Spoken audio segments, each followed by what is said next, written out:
নমস্কার বন্ধুরা, আশা করছি তোমরা যে যেখানে আছো সকলেই ভালো আছো গো। আমিও বেশ ভালো আছি।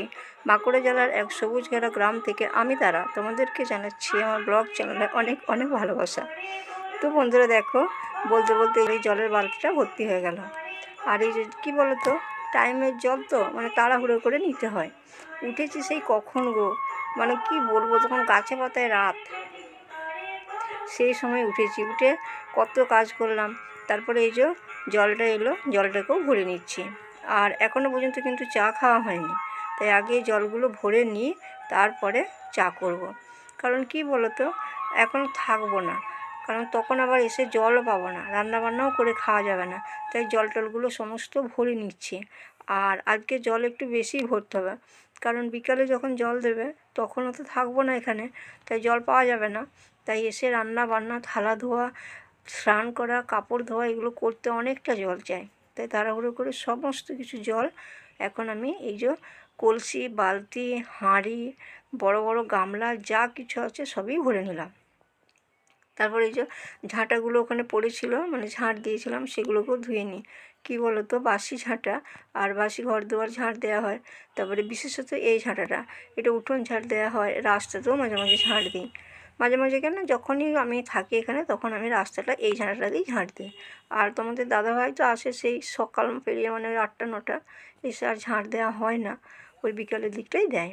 তো চলো, আমি এখন এই চিঁটে থালাবাটিগুলোকেও ধুয়ে নিচ্ছি। আর কি বলো তো, এই জল মানে এত তাড়াহুড়ো করে কাজ করতে হয়, মানে কাপড় আর এই সমস্ত কিছু আমার ভিজে যায়, আর এতেই আমার শরীর খারাপটা বেশি হচ্ছে। তো চলো, আর এই কাঁসার থালায় তোমাদের দাদাবাবু খায়, কারণ কি বলো, মানে ছেলেদিকে কাঁসার থালাতেই দিতে হয়, বিশেষ করে ব্রাহ্মণ বাড়ির ছেলেরা, ওগুলো ওদেরকে কাঁসার থালাতেই দিতে হয়। ও কিন্তু খেতে চায় না, আমি জোর করে ওকে দিই এই কাঁসার থালাতে। তো চলো, আমি সমস্ত কিছু ধুয়ে নিই, তারপরে আমি একটু ফ্রেশ হয়ে নেবো, স্নান করবো না। তারপরে বন্ধুরা দেখো, ফ্রেশ হয়ে এই যে চলে এসেছি একেবারে ট্রেনের কামরায়। আর দেখতে পাচ্ছ, বেরোচ্ছি এখন নদী। আর কোথায় যাচ্ছি বলো তো বন্ধুরা, দেখতে থাকো, তাহলেই বুঝতে পারবে। আমি কিন্তু এখন বলবো না। এখন আমরা বেরোচ্ছি নদী, আর দেখছো নদীর পাড়ে কি প্রাকৃতিক সৌন্দর্য। ওই যে দেখছি ছেলেটা কেমন দেখছে, আর আমি আছি ওই দিকটায়। আমি তো জানালার ধারে নেই, মানে ক্যামেরাটা করছি এই যা, জানালার ধার পাইনি, কারণ এত ট্রেনে ভিড় ছিল। আমার বাপের বাড়ির ওখানে চাপলে অতটা ভিড় ছিল না, এটা চেপেছি আমার শ্বশুর বাড়ির এখানে স্টেশনে। এখানে মানে সিটই পাওয়া যাচ্ছিল না, দাঁড়িয়ে দাঁড়িয়ে কোনো রকম একটা সিট পেয়েছি, তাই যা হোক করে বসে ক্যামেরাটা আমি ওই ধার থেকেই করছি। আর দেখছো, সব দেখছে প্রাকৃতিক দৃশ্য, মানে এইরকম নদীর ধার তো আমাদের এদিকে নেই। তাই এই যে দেখছি, আর তোমাদের দাদাবাবু ওই যে ফোন করছে, আর ফোনে কি বলছে আমার মামাতো ভাঁজ থেকে। তাই আমার মাঝে মাঝে হাসি পেয়ে যাচ্ছে, কিন্তু হাসতে পারছি না, হাসলে আবার বকে।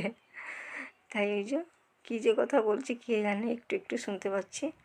আমি যে বাইরের দিকেই তাকিয়ে আছি।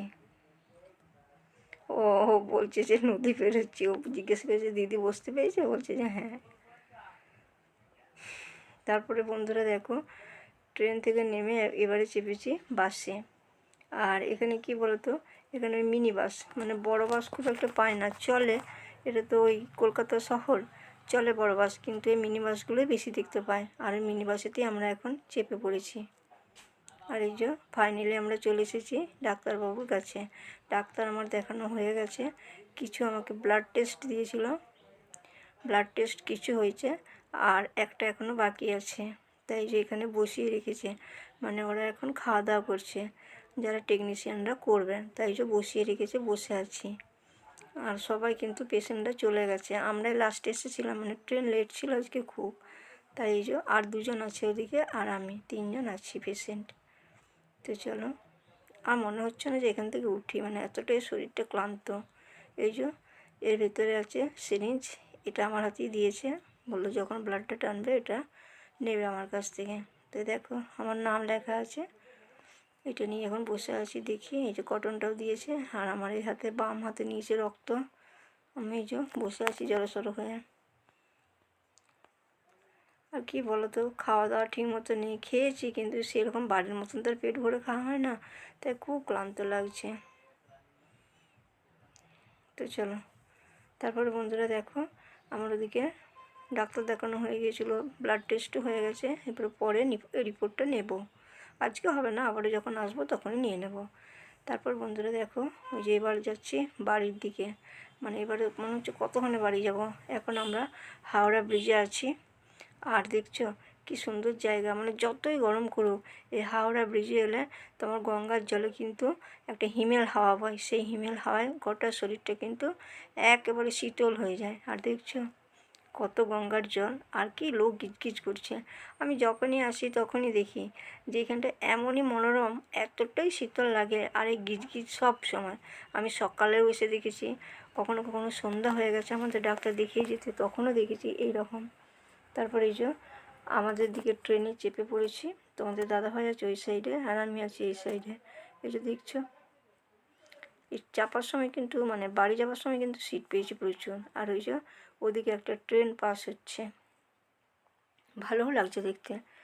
মানে কি বলতো, আমাদের এদিকে ট্রেন সচরাচর নেই, আছে কিন্তু খুব কম, মানে অনেকটা দূরে, প্রায় 7 কিলোমিটার দূরে ট্রেন, আর বেশি হবে। আর দেখতে দেখতে একেবারে সন্ধ্যা হয়ে গেছে, সন্ধ্যা পেরিয়ে মানে অনেকটাই সন্ধ্যা হয়ে গেছে, প্রায় 7:30 পৌনে 8টা বাজছে। আর ওই যে দূরে দেখছো কি সুন্দর আলোগুলো, যেন মুক্তোর মতন জ্বলছে। তো চলো বন্ধু, আজকে আর বেশি দেরি করব না, এই আলোগুলো দেখতে দেখতেই একেবারে মন মোহিত হয়ে যাচ্ছে, আর খুব ভালো লাগছে। ভিডিওটা আজকে এখানেই শেষ করছি গো, ভালো থেকো বন্ধুরা, আবারও দেখা হবে অন্য কোনো দিন অন্য কোনো সময়। টাটা।